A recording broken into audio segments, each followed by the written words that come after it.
are part of the commissioners in the IEBC.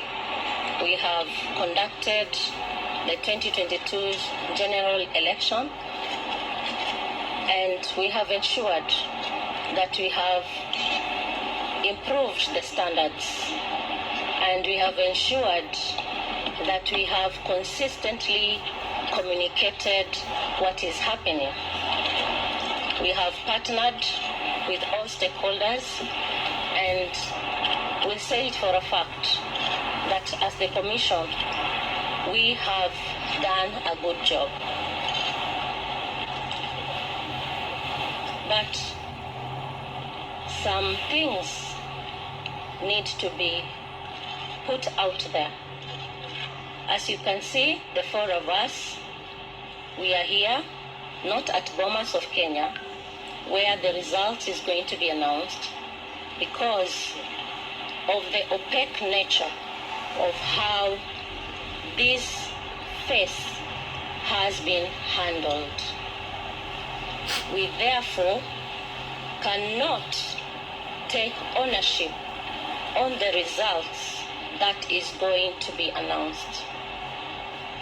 However, we have an open door that people can go to court, and because of the same, we urge Kenyans to be peaceful, because the rule of the law is going to prevail.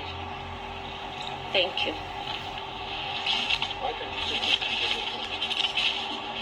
What's happening?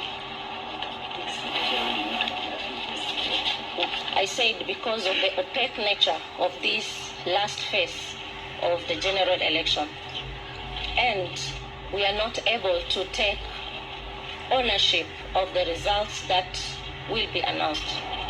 We are going to give a comprehensive statement, but this is from us, the four of us, and again, we urge Kenyans to keep calm. There is an open door that people can go to court, and the rule of law is going to prevail. Thank you. What do you mean by what is not happening? We have said, have you just come? Commissioner. Yes, Commissioner. A recap, because we are not going to take questions. Agree.